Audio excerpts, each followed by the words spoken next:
මගේ ආදර ප්‍රේමවන්තයනි, ආගමන කාලේ පළවෙනි ඉරිදා දේව වචනයටයි අපි සම්බන්ධ වෙන්නේ. ආගමනයේ කාලය කියලා කියන්නේ අපි හැඳින්වීමේ කිව්ව විදිහට ආගමනය කියලා කියන්නේ ඇඩ්වෙන්ටුස්. ඒ කියන්නේ පැමිණීම, උන්වහන්සේගේ පැමිණීම. පැමිණීමක් බලාපොරොත්තුවෙන් ඉන්න කාලයක් මගේ ප්‍රේමවන්තයනි. එතකොට ආගමන කාලය මේක මේ ඉරිදාවල් හතරක් අපි සූදානම් වෙනවා. එතකොට මුල් සති දෙක අපි දේව වචනය අපි ගන්නෙ ගොඩාක් වෙලාවට උන්වහන්සේගේ දෙවන පැමිණීමත් සම්බන්ධව. ඊළඟ සති දෙක උන්වහන්සේගේ පැමිණීම උන්වහන්සේ නත්තලේදී පැමිණිච්ච කියවීම තමයි මෙනෙහි කරන්නේ. එතකොට ආගමන කාලයේ මේ පැමිණීම කියලා කියද්දී උන්වහන්සේගේ පැමිණීම ඇඩ්වෙන්ටුස් කියලා කියද්දී ඒ පැමිණීම් දෙකම අපි මෙනෙහි කරනවා. ඒ කියන්නේ උන්වහන්සේ අවුරුදු 2020කට කලින් ආව එකම සහ ඒ වගේම උන්වහන්සේ ලෝක අවසානයේ විනිශ්චයක් සඳහා එනවා කියන සංකල්පය. මේ දෙකම උන්වහන්සේ ඔබගේ මගේ ජීවිතේ එන විදි දෙකක්. දැන් මේක තව පැත්තක් අපි කතා කරනවා. ඒ පැති දෙකම වගේම අපේ ජීවිතයට උන්වහන්සේ අපේ ජීවිතයට එදිනදා සිද්ධි අත්දැකීම් හරහා ස්වාමින් වහන්සේ එනවා. මේ මොන ඒම එනවා කියන තැනදී මගේ ප්‍රේමවන්තයනි එන්න කියලා කියද්දී ස්වාමීන් වහන්සේට අහස පලාගෙන එන්න කියලා කියද්දී අපි ඕන කෙනෙක්ට එන්න කියලා කියන්නේ එතන ඉන්නේ නැති නිසා නේද? මෙතන ඉන්නවා නම් එන්න කියලා කියන්නේ නැහනේ. නැති නිසානේ එන්න කියන්නේ. එතන ආගමනේ එන්න කියලා කියනවායි කියන තැනදී අපි මෙනෙහි කරන දෙයක් තමයි, අපි අයිති කරගන්න දෙයක් තමයි මට ස්වාමින් වහන්සේව නැති වෙච්ච තැනක් තියෙනවා. මට ස්වාමින් වහන්සේව ඕනේ. උන්වහන්සේව මට මිස් වෙනවා. උන්වහන්සේව මට ඒ අඩුව දැනෙනවා. මුවෙක් දිය සොයාගෙන යනවා වගේ මුවපොව්වෙක් මගේ ඇතුළාන්තය උන්වහන්සේව හොයනවා. රෑ යහනේදී නින්දට යන වෙලාවේ මම උන්වහන්සේව හොයනවා. උන්වහන්සේව මට ඕනේ කියන දේ ඔබට මට දැනෙන්න ඕනේ. මගේ ආදර ප්‍රේමවන්තනි, අපිට කෙනෙක්ව මිස් වෙන්නේ නැහැ නේද? මිස් වෙන්නේ නැහැ. ඒ කෙනාට ආදරේ නැත්තම්, ඒ කෙනා ඕනේ නැත්තම් සමහර වෙලාවට රණ්ඩු කරන එකට මිස් වෙනවානේ. ඒ තරමට රණ්ඩු කරලා තිනවා. ඒ කියන්නේ රණ්ඩු කරන්නේ නැතිනවනේ ගතියක් නැහැ වගේ. මගේ ආදර ප්‍රේමවන්තයනි. ඉතින් එහෙම මිස් විල්ලක් නෙමෙයි මේක. නමුත් උන්වහන්සේව ඔබට මට ඕනේ කියන තැන එක්ක. ඒතර ඔබගේ මගේ ජීවිතය මගේ ආදර ප්‍රේමවන්තයනි. දැන් මේ තැනදී ඔබ මම ආගමනය කියලා කියද්දී කියවීම ඔබ මම අයිති කරගන්නේ. ඒ කියන්නේ උන්වහන්සේ හොරෙක් වගේ එනවා. උන්වහන්සේ කොයි වෙලාවෙයිද කියලා දන්නේ නැහැ. ඔබව මලපතක් මෙන් අසු නොකර ගන්නා පිණිස කම් සැපෙන්ද බීමත් කමින්ද මේ ලෝකේ කරදර වලින්ද වෙන්ව ඉන්න උන්වහන්සේ කොයි වෙලාවද එහෙම එකක් නෙමෙයි මේ කතා කරන්නේ. මගේ ආදර ප්‍රේමවන්තයනි, උන්වහන්සේ හරිම ලස්සනට කතා කළ කියන පාවුලතුමා කොරින්තිවරුන්ගේ ලිපියේ උන්වහන්සේ කතා කළා කියනවා ඔබ ආලෝකයේ දරුවන් ඉන්නේ නැද්දි උන්වහන්සේගේ පැමිණීම ඔබට හොරෙක් වගේ එන්න ඕන දෙයක් නෙමෙයි. දැන් මේක උන්වහන්සේ ආගමනය කියද්දී මේක ඔබ මම අයිති කරගන්නම ඕන දෙයක්. ආගමනේ මම හැම පළවෙනි ඉරිදම මට මතක් වෙන්නේ මගේ ප්‍රේමවන්තයනි ඒ සිද්ධි දෙකක් මම ගිය අවුරුද්දෙත් කිව්වා අපිට මතක නැති නිසා හොඳයි හරි ලේසි දේශනා කරන්න ගිය අවුරුද්ද කියන්නේ මේ අවුරුද්දේ කවදාවත් මතක නැහැ ඒක නිසා මගේ ආදර ප්‍රේමවන්තයනි දැන් ඒක මම ආගමනය කියලා දකිද්දී මම දකින්නේ ඒක මම වත්තල මිස්සමේ ඉන්න කාලේ අවුරුදු 10කට විතර කලින් මොකද වෙන්නේ ඒ ආගමන කාලේ මෙන්න මේ සිද්ධිය මට මතක් වුණා පුංචි දරුවෙක් දුවෙක් ඇවිල්ලා ඉස්කෝලේ හිටිය ඇවිල්ලා කතා කළා කිව්වා ෆාදර් මගේ ගෙදර ලොකු ප්‍රශ්නයක් තියෙනවා. මොකද්ද ප්‍රශ්නේ? මගේ තාත්තා වැඩ කරන්නේ නැවක මාස 6ක් විතර තාත්තා නැවේ ඉඳලා ගෙදර එන්නේ මාස 6කට පස්සේ. ඊට පස්සේ ආයෙත් ඊළඟ රස්තකට යන්නේ. මොකද්ද පුතේ ප්‍රශ්නේ? ෆාදර් අම්මා මොකද වෙන්නේ තාත්තා නැවට ගිය ගමම්ම අම්මා වෙන අංකල් කෙනෙක්ව ගෙදරට ගෙන්න ගන්නවා. එයා හස්බන්ඩ් වගේ ගෙදර ඉන්නවා. ඒ දෙන්න එක කාමරේ ඉන්නේ. ඉතින් තාත්තා එනකොට මොකද වෙන්නේ? ටක් ගාලා ඒ කාලෙ වෙද්දි ඒ අංකල් යවනවා. මට බයයි ෆාදර් තාත්තට මේක දැනගත්තොත් ආරංචි වුණොත් මොකක් වෙයිද දන්නේ නැහැ කියලා. හරි. ඒ සිද්ධිය එහෙම තිබුණා. ඒතර ඒ කාලේ මගේ නංගිගේ නංගිගේ හස්බන්ඩ් හිටියේ රටම තමයි. තේරුණාද කියන එක. හැබැයි එතකොට මම දැක්කා මගේ නංගිගේ හස්බන්ඩ් දිනේෂ් අයියා ගෙදර එනවායි කියලා කියද්දි මගේ ප්‍රේමවන්තනි නංගි ඒ ගෙදර එන්න මාසයක් කියලා එන්නේ කොයි වෙලාවේද කියලා එයා බලාගෙන ඉන්නේ.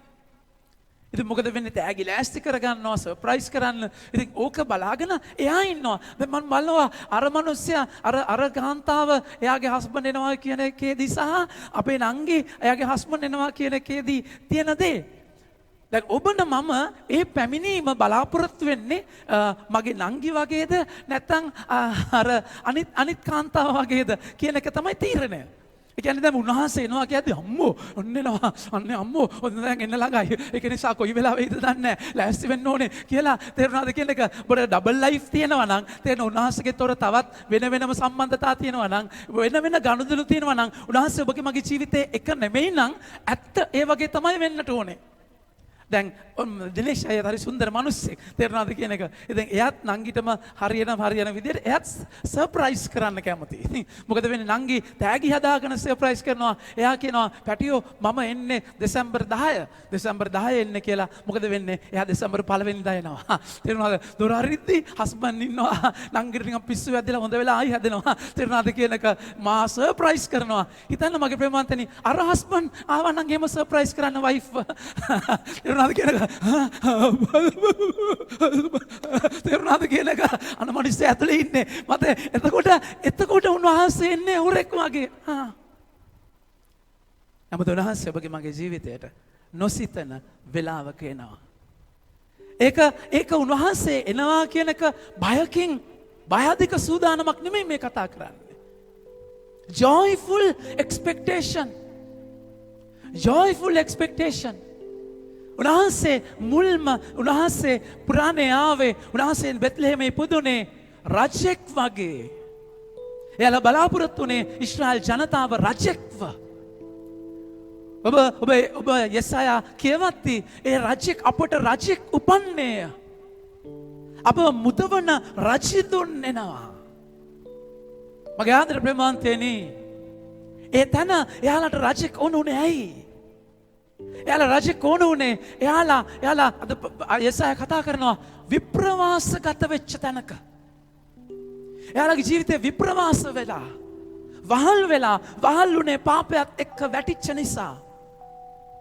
ඒක අපි කියවන්නේ වහන්සේ ඇයි අපේ වහන්සේගේ මූණ අපෙන් හංගගත්තේ? ඇයි වහන්සේ අත ගත්තේ? ඒකයි අද අපි වහල් වෙලා ඉන්නේ. එයාලට ස්වාමින් වහන්සේව දැනුන්නේ. උන්වහන්සේ ඕනේ. උන්වහන්සේ එන්න ස්වාමීනි. අපිට අපේ ශක්තියෙන් කරන්න පුළුවන් ඔක්කොම කරලා අපේ ශක්තියෙන් කරන්න පුළුවන් හැම දෙම කරලා තවත් කරන්න දෙයක් නෑ මගේ ස්වාමීනි. වහන්සේ එන්න. මගේ ආදර ප්‍රේමාන්තයනි.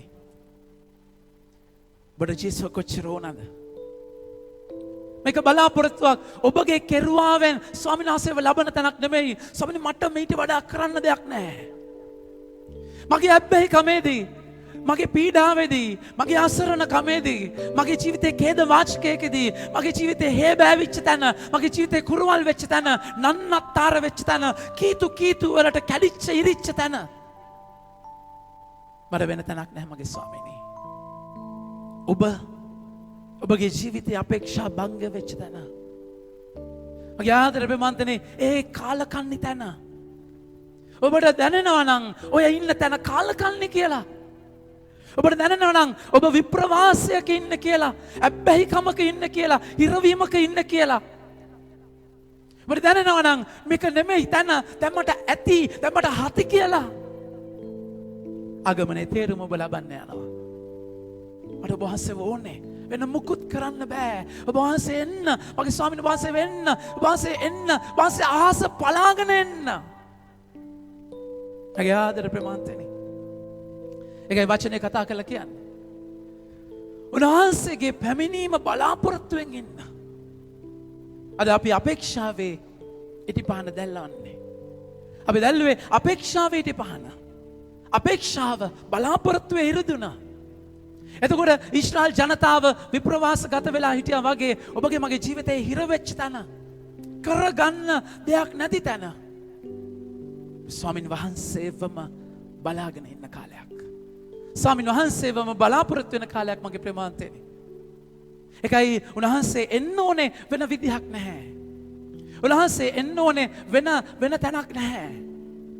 මගේ ආදර ප්‍රමාන්තයනි උන්වහන්සේ හරියට අද සුවිශේෂ කතා කරනවා. අපි හැමෝම කියවමු නැවතේ පාඩේ. සුවිශේෂ කතා කළා කියනවා උන්වහන්සේ එන්නේ ඔබට වැඩ පවරා දීපු කෙනෙක් වගේ. ඔබට වැඩක් පවරා දීලා ඒක නැවත උන්වහන්සේ එනවා. වචන ගන්න. උන්වහන්සේ කතා කළා කියනවා නියමිත මොහොත කවදාදැයි ඔබ නොදන්න බැවින් පරිස්සම් වන්න අවදිව ඉන්න. ඊළඟ කොටස ගන්න. ඒ වනාහි අපි හැමෝම කියමු. ඒ වනාහි සිය දාසයන්ට බලයද එකිනෙකාට තම තමන්ගේ වැඩද පවරා අවදිව ඉන්නයි දොරටු පාලයට අනදී සිය නිවසෙන් පිට වී ගමනක යෙදෙන මිනිසෙකුගේ ආපසු පැමිණීම හා සමානයි. මගේ ප්‍රේමවන්තයනි ඔබ ඒ කියන්නේ ඔබට බලය පවරා දීලා තියෙන කාර්යයකට. අපි හැමෝටම උන්වහන්සේකයි අද දෙවනි කියවීමෙත් කතා කරලා කියන්නේ. පවුලතුමා කොරින්ති සංඝයට කතා කරලා කියනවා කොරින්තිය කියලා කියන්නේ හාබර් එකක්. හාබර් එකේ අකටයුතුකම් අසභ්‍ය දේ පාපයෙන් පිරිච්ච තැනක ස්වාමීන් හරියට මැරෙන්නේ නෑ වගේ ස්වාමීන් වහන්සේගේ පැමිණීමක් නෑ වගේ ජීවත් වෙන තැනක පවුලතුමා අගය කරනවා කිතුණුවන්ගේ අපේක්ෂාව බලාපොරොත්තුව ස්වාමීන් වහන්සේ කෙරෙහි තබාගෙන හිටිය සුන්දරත්වය ගැන. පවුලතුමා කතා කරලා කියනවා ඔබට බලය ස්වර්ගික බලය ඔබට දීලා තියෙනවා. මගේ ආදර ප්‍රේමාන්තයනි ඔබ මම මෙතන ඉන්නේ දුබලයන් විදියට නෙමෙයි. ස්වාමීන් වහන්සේගේ බලය ඔබට මට දීලා තියෙනවා. ඔබ මම ජීවත් වෙන්න ඕනේ ඒ බලයත් එක්ක අරමුණ හරියාකාරව දරාගෙන. හැබැයි ඔබ මම ඔබගේ මගේ ෆෝකස් එක ගිහිල්ලා ඔබගේ මගේ ජීවිතේ අපේ වහල් වෙලා ඔබගේ මගේ ජීවිතයේ ස්වාමීන් වහන්සේව දැනෙන්නේ නැහැ. උන්වහන්සේගේ සම්බන්ධකම කඩාගෙන ඔබ මම අපි කිසිම කෙනෙක් සර්ව සම්පූර්ණ නැහැ. සර්ව සම්පූර්ණත්වයේ කරා යන ගමනක ඉන්නේ. කෙනෙක් කියනවා නම් මම නම් දැන් හරි තැනක ඉන්නේ. මට කිසි ප්‍රශ්නයක් නැහැ. මම උන්වහන්සේගේ දේ කරනවා. මම සන්තෝෂයි මගේ ජීවිතය ගැන. හරි සන්තෝෂයි කියලා ඉන්න කෙනා. අධ්‍යාත්මික මේ ඉරියව්වේ ඉන්න කෙනා. මගේ ප්‍රේමවන්තනේ මේක සයිකොලොජිකලි අපි දන්නවා මේ ඉරියව්ව ලෝඩ් බයිරන් ඉරියව්වක්. ඒ කියන්නේ මේ ඕනේ කෙනෙක් කතා කරද්දි මෙහෙම කතා කරනවා නම් එයාගේ බොඩි ලැන්ග්වේජ් එක අපි කියවනවා. ඒ කියන්නේ අර පරිසිවරයා දේවස්ථාන ඉස්සරහට ගිහලා ස්වාමීනි මම මෙහෙම කරා කියන අයට ආගමනයක් නැහැ. හැපි ක්‍රිස්මස් නෙමෙයි. හැපි ක්‍රිස්මස්. තේරුණාද කියන එක? ඒගොල්ලන්ට ක්‍රිස්මස් නෑ. ක්‍රිස්මස් කියලා කියන්නේ මේ සේල් එකයි, අඳින ඇඳුමයි, පාටියයි, මරණ කලු කුමාවයි. තේරුණාද කියන එක? ඒක නෙමෙයි ක්‍රිස්මස් කියන්නේ. ඒක ඊට වඩා එහා තැනක මගේ ප්‍රේමවන්තයනි. ඊට වඩා එහා තැනක ස්වාමින් වහන්සේව මට ඕනේ. මම වහල් වෙච්ච තැනින් එතර වෙන්න. මට ආදරය කරන බැරි තැනට ආදරය කරන්න බැරි තැනට ආදරය කරන්න මට උන්වහන්සේ ඕනේ. සමහර වෙලාවට ඔබ මම අධ්‍යාත්මික වියලි කාලයක ස්පිරිචුවල් ඩ්‍රයිනස් එකක යන්නේ. ස්වාමීන් වහන්සේව දැනෙන්නේ නැති තැනක ඉන්නේ. උන්වහන්සේ මට ඕනේ. අපි හැමෝටම මගේ ප්‍රේමවන්තයනි අපි උන්වහන්සේව හොයන අය. ඒකයි උන්වහන්සේ කතා කළා ජෙරමියා 29:13 වෙනි වගන්තියේ උන්වහන්සේගේ වචනේ අපි ගමු. ජෙරමියා 29:13 උන්වහන්සේ කතා කරන වචනේ ඔබ මා සොයන්න නොහිය. නුඹලා මා සොයන්න නොහිය. නුඹලා මුළු සිතින් මා සොයන කල මා නුඹලාට සම්බ වනු ඇත. ඒ කියන්නේ ආඩන්ට්ලි මහා කෑදරකමක මහා පෙරේතකමක මහා උනන්දුවක මහා දැඩි ගිජු ලොල්කමක උන්වහන්සේව හොයන්නට ඕනේ. උන්වහන්සේට දැනෙන්න ඕනේ කියලා. ඒක ඇවිල්ලා පෙට්ටියේ දාලා තියෙන ජේසුව ඒ අර හුඩ් එක උඩ තියෙන ජේසු බබා ඒක අරගෙන ජේසු බබාව අරගෙන සරසලා තේරුණාද කියන එක ඊට පස්සේ ගැවලෙන් හදලා තියලා අනේ ඉපදුනා කියලා නේ. මේ සැරේ පිදුරු ටිකක්වත් ගන්න පුළුවන් වෙයිද දන්නේ නැහැ. තේරුණාද කියන එක එළියට යන්න බෑ කොරෝනා. තේරුණාද? ඒ නිසා කොහොමව කරන්න වෙයිද දන්නේ නැහැ. ඒක පුළුවන් විදිහට කරන්න. පුංචි අයට ඕනේ. හැබැයි ඊට වඩා එහා යනක ඔබට ස්වාමීන් වහන්සේ ඕනේ කියන තැනක මගේ ආදර ප්‍රේමවන්තයනි මේක දැනගන්න. කනගාටුවෙන් හරි කියන්න වෙනවා. දෙසැම්බර් 25 නෙමෙයි ජේසු ඉපදුනේ. කාටත් කියන්න එපා. ඔව්. දෙසැම්බර් 25 නෙමෙයි ජේසු ඉපදුනේ නේ. ඒක ඇවිල්ලා විද්වතුන් ඔප්පු කරලා තියෙනවා. ඒක අපි දන්නවා. අපි අපිට උගන්වනවා. දෙසැම්බර් 25 කියන්නේ සීත ඍතුවක්. බැටළුවන්ව එළිය තියාගෙන ඉලෙරුන්ට ඉන්න බෑ. අනිවාර්යෙන් දේවදූතය බැටළුවන්ට කතා කරා. ඒක විච්ච සිද්ධියක්. හැබැයි දෙසැම්බර් 25 කියලා බයිබලේ නැහැ. උන්වහන්සේ ඉපදුනේ වෙන මාසෙක. ඒතර දෙසැම්බර් 25 මගේ ප්‍රේමවන්තයනි උන්වහන්සේ ඒක උන්වහන්සේගේ උපතට සම්බන්ධ නැහැ. මේක ඇවිල්ලා රෝම අධිරාජ්‍ය මංගල්‍යයක් හිරු දෙවියන්ගේ මංගල්‍යය තියෙන දෙසැම්බර් 25. එතකොට අපිට කිතුණුවන් රෝමයේ ස්ටේට් රිලිජන් එක ඒක ජාතික ඒගොල්ලන්ගේ රාජ්‍ය ආගමුණයින් පස්සේ රෝම මංගල්‍ය එක සම්බන්ධ කරා කිතුණු මංගල්‍ය. ඒතර ඒගොල්ලන්ගේ හිරු දෙවියන්ගේ මංගල්‍ය රෝම අධිරාජ්‍යය වෙනකොට පැතිරිච්ච තැනක මුළු ලෝකේ හැම තැනම පැතිරලා තිබුණා. හිරු දෙවියන්ගේ මංගල්‍ය ජේසුගේ උපතට සම්බන්ධ කරලා මොකද කරන්නේ? එදා නත්තල කියලා දැම්මා. ඒක නිසා මේ හැපි බර්ත්ඩේ කිය ඉන්න තැනක් නෙමෙයි නත්තල කියන්නේ. හැපි බර්ත්ඩේ ඒක ජේසු ඉපදලා සෑහෙන කාලයකට පස්සේ තමයි දෙසැම්බර් 25 ආවේ. එහෙනම් මොකක්ද අපි මේ කියන්නේ? ඒකයි සම්පූර්ණ ට්‍රැක් පැනපු සමාජයක අපි ඉන්නේ. නත්තල සේල් කරලා විකුණන් කන තැනක අපි ඉන්නේ. ඒ කියන්නේ උන්වහන්සේව මේ හැපි බර්ත්ඩේ ජේසු කියන තැනකට වඩා එහා තැනක ඔබ මම අයිති කරගන්නට ඕනේ. ජේසු ඔබ මමගේ ගවලනේ ඉපදෙන්න. ජේසු ඒ කියන්නේ දරුවෙක් විදියට මම චූටි තැනකින් උන්වහන්සේ මගේ ගැලවීම වර්ධනය කරලා ප්‍රවර්ධනය කරලා මම අරගෙන යන්න ස්වාමීන් වහන්සේ එන්න. මගේ දා මේ සැරේ නත්තල ඔබට ඕනේ නම් ලස්සන නත්තරක් කරගන්න පුළුවන්. ඔබට ඕන නම් මගේ ප්‍රේම ඒ මොකද නත්තල කියන්නේ පවුලේ මංගල්‍ය. ජොසේතුමා දේව අම්මා ජේසු ඒ පවුලක උන්වහන්සේ පුදුනේ පවුල තුල කුටුම්බය තුල ඒ දේව රාජ්‍යයේ මුල්ම පුරුක කුටුම්බයයි. එනිසා ඔබට තමාෂා බාබිකියු දාලා එළියේ පාටිස් වලට ගිහිල්ලා ක්ලබින් ගිහිල්ලා තේරුණාද කියලා නත්තලත් එක තියෙන ඒ ෆන්ක්ෂන්ස් ඔබට නැහැ. ඔබට ඉන්න වෙන්නේ පවුලත් එක්ක. ඔය පවුල ඇතුලේ ජේසු හොයන්න. ඔබගේ බිරිඳ සම්පුරුෂයාගේ සම්බන්ධකම ඇතුලේ ජේසු හොයන්න. ඔබට ජේසු ඕන නේද කියන එක දැනෙන්න මේ ආගමනේ. මේ පවුලට, මගේ දරුවට මේ පවුල ඇතුලේ ජේසු මට ඕනේ. ජේසු මට නැති වෙලා කියන එක දැනෙන්න ඕනේ. දේව අම්මා මගේ ප්‍රේමවන්තයනි, දේව අම්මා උන්වහන්සේව දේව මාලිගාවේ නැති වෙන විදිය දේව අම්මා යනවා දේව මැදුරෙන් යනවා පාස්කුව ඉවර වෙලා. දේවම්මා හිතනවා ජොසේතුමත් එක්ක කියලා. ජොසේතුමා හිතනවා දේවම්මත් එක්ක කියලා. මරියත් එක්ක කියලා හිතනවා. ජේසු ඉන්නේ. එයාලා හිතනවා. හැබැයි දෙන්නත් එක්කම නෙමෙයි ජේසු මාලිගාවේ නතර වුණා. දවසක ගමන් ගියයින් පස්සේ එයාලා බැලුවේ කොහෙද ජේසු? ජොසේ ඔයා ගාවද ජේසු? නෑ මරියා මගේ ගාව නෑ. ඔයා ගාව. ඒතකොට තමයි තක්කු මුක්කු වෙන්නේ. ඒගොල්ලෝ ආයි ජේසු නැහැයි කියලා කඳුළු සලමින් හොයාගෙන යන්නේ. ඔබ නතර වෙන්නට ඕනේ. සමහර අපි හිතනවා ජේසු අපිත් එක්ක කියලා. ඔබ හිතනවා ජේසු ඔබත් එක්ක කියලා. ඔක්කොම හරිය කියලා. ජේසු අතෑරිලා ගොඩක් කල්. ජේසු අතෑරිලා අවුරුදු ගාණක් ඔබ මේ යන්නේ ඌරු කෑම කන්න ඌරු කොටුව පැත්තට. ඔබ දැනෙන්න ඕනේ. ඒක අද කතා කරලා කියන්නේ ස්වාමීනි වහන්සේගේ අහක බලාගත්තේ ඇයි? වහන්සේ දකුණු අත ඔබ වහන්සේ දකුණු අත මගේ ගාවට තියන්න. අපි පිළිතුරු කිව්වේ එකයි. ස්වාමීන් වහන්සේ එන්න මේ මිදි වැල ඔබ වහන්සේ හිටවපු දේ ගැන සලකන්න. ඒ දිහා බලන්න. මගේ දිහා බලලා මාව ගලවන්න. ඒ කනෙක්ෂන් එක මට ඕනේ. වහන්සේ මාව සොයාගෙන එන්න.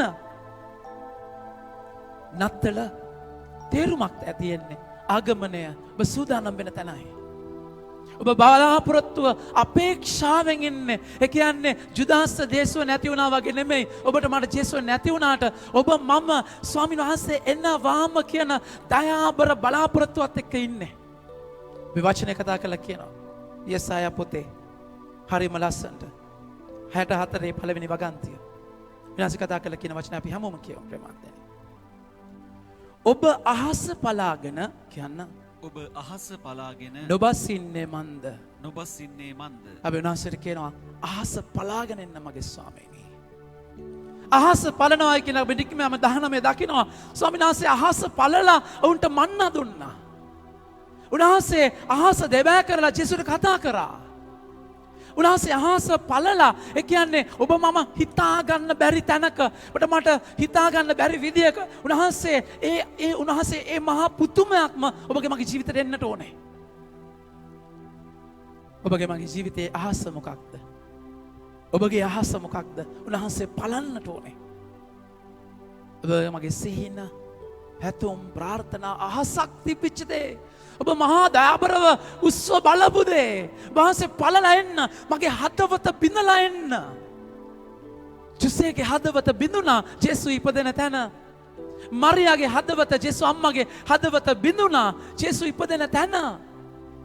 මගේ ආදර ප්‍රමාන්තයනේ ජෙසතුමාගේ සිහිනය ජෙසතුමා සිහින දකින්නේ ඒ සිහිනය එදා දැක්ක සිහිනයෙන්ම චප්ප කරලා උන්වහන්සේ ඒ සිහිනය පලාගෙන ආවේ.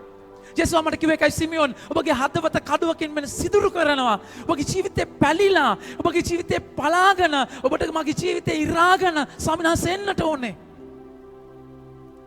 මගේ ආදර ප්‍රමාන්තයනේ බිඳුණු හදවත. ඔබගේ පෞල් ජීවිත කැඩිච්ච තැන ඔබගේ ජීවිතේ ඉරිච්ච තැන අපේක්ෂාවන් භංග වෙච්ච තැන ජේසුස් ඒ හරහා එන්නට ඕනේ. එතන කාලකන්නිතමක් නෙමෙයි ඒ වේදනාව. ඒ වේදනාව ව්‍යසනයක් නෙමෙයි. ස්වාමීන් වහන්සේට කියනවා අහස පලාගෙන එන්න. එතන උන්වහන්සේ ඊළඟ වගන්තිය බලන්න උන්වහන්සේ කතා කරලා කියනවා එවිට කඳු අපි හැමෝම කියමු. එවිට කඳු ඔබතුමන් දැක බියෙන් කම්පා වනු ඇත. බියෙන් කම්පා වනු ඇත. මගේ ආදර ප්‍රේමාන්තේනි මේ ගමන යන ඔබගේ මගේ ජීවිතේ කන්දක්. කන්දක් කියලා කියන්නේ මේක යන්න බැරි තැනක්. ඈතර වෙන්න බැරි දෙයක්. ඔබ වහන්සේ එන්න මගේ බිඳුණු හදවත හරහා මේ කන්ද හෙල්ලෙයි ස්වාමීනි. මෙච්චර කල් ඔබගේ ජීවිතේ කන්ද. ඔබගේ මගේ ජීවිතේ වෙච්ච සිද්ධිය කන්දක් වගේ, ගොලියත් වගේ. ඔබගේ මගේ ජීවිතේ ඒ හීනමානය කන්දක් වගේ. ඔබගේ මගේ ජීවිතේ ඒ මෝහය රාගය කන්දක් වගේ. කේන්තිය කන්දක් වගේ. ඔබට ගමනක් යන්න බෑ. ඒ වෛරය කන්දක් වගේ. ඔබට ඉස්සරහට යන්න බෑ. ඒ සිතුවිල්ල කන්දක් වගේ. ඒ මතකය කන්දක් වගේ. ඒ බැඳීම කන්දක් වගේ. ඔබගේ මගේ පෙරේතකම ගිජුකම කන්දක් වගේ. ඔබගේ මගේ උද්දච්චකම කන්දක් වගේ. ගොඩාක් උත්සාහ කරා ස්වාමිනේ බැකෝ අරගෙන ඇවිල්ලා උදළු අරගෙන මිනිස්සු අරගෙන ඇවිල්ලා මේක කාරලා අයින් කරන්න බෑ. ඔබ වහන්සේ එන්න. වාසේ ආව ගමන් මේ කන්ද හෙල්ලෙයි ස්වාමිනේ. බියෙන් සලිත වෙයි. ඒ නිසා ඔබ වහන්සේ එන්න. අපි උන්වහන්සේට දයාබරව ආරාධනා කරන්න එකට. මේ ආගමනේ මගේ ආදර ප්‍රේමාන්තනේ උන්වහන්සේ ඔබට මට පවරපු කාර්යයක් තියෙනවා. ඒ කාර්ය ඔබ මගේ ජීවිතේ බලයක් එක කරන්න ඔබ මම කොච්චර ඒ කාර්යයෙන් ඈතයිද උන්වහන්සේට ආදරය කියන අය නෙමෙයි උන්වහන්සේට ප්‍රේම කරනවා නම් උන්වහන්සේගේ අනපනත් ඉෂ්ට කරනවා ඔබ මම ඊතලින් කොච්චර දුරයිද මගේ ප්‍රේමාන්තේනි උන්වහන්සේ ඔබට මට බලාපොරොත්තු දෙනවා රෝමා 8 වෙනි පරිච්ඡේදයේ 26 වෙනි වගන්තිය 24 වෙනි වගන්තිය ස්වාමීන් වහන්සේ කතා කරලා කියන වචනේ බලන්න උන්වහන්සේ කතා කරලා කියනවා අප ගැලවීම ලබා ගත්තේ බලාපොරොත්තු කරන කොටගෙන පෙනෙන දේ ගැන බලාපොරොත්තුවක් නොවේයි. නොපෙනෙන දෙයක් ගැන බලාපොරොත්තු වන්නේ කුමකටද? පෙනෙන දෙයක් ගැන නොපෙනෙන දෙයක් ගැන බලාපොරොත්තු වෙනවා නම් ඊළඟ වගන්ති ගන්න. ඒත් අපි නොපෙනෙන දෙයක් ගැන බලාපොරොත්තු වෙමු නම් එය ඉවසිල්ලෙන් යුතුව බලා සිටින්නෙමු. මගේ ආදර ප්‍රේමාන්තයනේ ස්වාමින් වහන්සේ එනවාමයි. ඔබව සොයාගෙන උන්වහන්සේ එනවාමයි. ඒ නප්තලියේ උපත ඔබ තුල සිද්ධ වෙනවාමයි. ඒක ගවලනක නෙමෙයි වෙන්නේ. ඔබ හදන ඒ පිදුරු ඒ ලස්සන නිර්මාණය නෙමෙයි වෙන්නේ. ඒක ඔබ තුල වෙනවාමයි. ඒකයි මේ සතියේ අපි අපේක්ෂාවේ බලාපොරොත්තු ඉටිපහන පත්තු කරේ. ඒ කියන්නේ මේ ජීවිතේ නන්නත්තර වෙච්ච තැන ඔබට මුලින්ම දැනගන්න ඔබ නන්නත්තර වෙලා කියලා එතනට ස්වාමීන් වහන්සේ එනවාමයි. ඒ බලාපොරොත්තුත් එක්ක ඔබ මම ඉන්නේ. චුට්ටක් හිතලා බලන්න මගේ ප්‍රේමාන්තේනේ. කොරෝනාත් එක්ක ගොඩාක් ජොබ්ස් නැති වෙලා මිනිස්සුන්ගේ කන්න ටිකවත් නැහැ. මට ඊයේ අම්මා කෙනෙක් කතා කරලා කියනවා ෆාදර් කන්න ටිකක් මොනවා හරි දෙන්න පුළුවන්ද? මම කිව්වා අම්මේ අපි බඩු බෙදුවා නේද? බෙදුවා ෆාදර්. ගෙදර 5 දෙනෙක් ඉන්නවා. ඒක මෙහෙම කරද්දී ඉවරයි. මොනවා හරි කන්න ටිකක් දෙන්න පක්වා දෙන්න අපි මොනවා හරි දෙන්නම් කියලා. කී දෙනෙක් ඔබ පාරේ යද්දී කී දෙනෙක් පේමන්ට් එකේ ඉන්නවද දරු පවුල් තියාගෙන කී දෙනෙක් ඒ පීඩාවේදී ඉන්නේ? අපේක්ෂාවන් ගිලිහිලා පේමන්ට් එකේ ඉන්න ඕනේ නැහැ. හද පේමන්ට් එකේ කොච්චර ඉන්නවද? කරගත්ත ලෝන්ස් ගෙවන්න බැරුව ලොකු තැන්වල ප්‍රොජෙක්ට්ස් පටන් අරගෙන ඒවා ක්‍රියාත්ම හාබර් එකේ නැව් කන්ටේනර් සිර වෙලා ජීවිතයේ සියදිවි හානි කරගන්න කී දෙනෙක් ඉන්නවද? මේ අපේක්ෂාවන් කඩාගෙන වැටෙන කාලයක්. අපේක්ෂාවන් සුන්නත් දූලි වෙන කාලයක්. අපි මේ ඊටිපන්දම පත්තු කරද්දී අපේක්ෂාවේ ඊටිපන්දම පත්තු කරද්දී ඔබට මට වගකීමක් තියෙනවා මගේ ප්‍රමාණය. නත්තල කියලා කියන්නේ ආදරය මංගල්‍ය. ආදරය නම් කරන්න ඕනේ. ආදරය වචනයක නෙමෙයි, ඉමෝජි එකක් නෙමෙයි, ලෝගෝ එකක් නෙමෙයි. ඒක කරන්න ඕනේ. ඔබට අපේක්ෂාව නැති අයට ඔබගේ පරිසරයේ ඉන්න සමාජ දුරස්ථභාවය තියාගන්න. සමාජ දුරස්ථභාවය තියාගෙන ඔබට කරන්න පුළුවන් දයාබර දෙයක් තියෙනවා. ඒ අයට ඔබ අපේක්ෂාව බලාපොරොත්තුව දෙන්න. ඔබ ජීවත් වෙන විදිය, ඔබ ස්වාමීන් වහන්සේත් එක්ක ගනුදෙනු කරන විදිය තුල එයාට බලාපොරොත්තුවක් වෙන්න. දේව වචනයත් එක්ක ඔබට කියන්න කරන්න පුළුවන් පුංචි දෙයක් එක්ක එයාගේ ජීවිතය සන්නද්ධ කරන්න.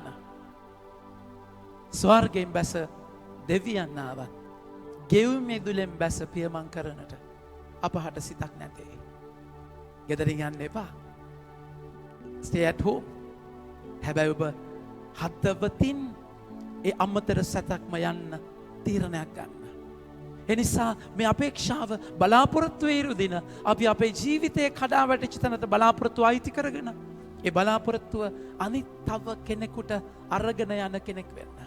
මගේ ආදර ප්‍රමාන්තනේ ඒ බලාපොරොත්තුවත් එක්ක ඉන්නේ නැද්දි උන්වහන්සේ එනවා හිතාගන්න බැරි තැනක හිතාගන්න බැරි වෙලාවක ඒ ස්වාමීන් වහන්සේ බලාපොරොත්තුෙන් බලාගෙන අපි මේ ඉරිදා මේ වචනයත් එක්ක මේ ජන වන්දනාවට මේ ආගමන කාලයට අපි ඇතුල් වෙනවා. ස්වාමීන් වහන්සේගේ වරප්‍රසාද ඉල්ලලා අපි බලගත් ලෙස මැදිහත් වෙමු. ඒ නිසි සූදානම සඳහා ප්‍රමාන්තනේ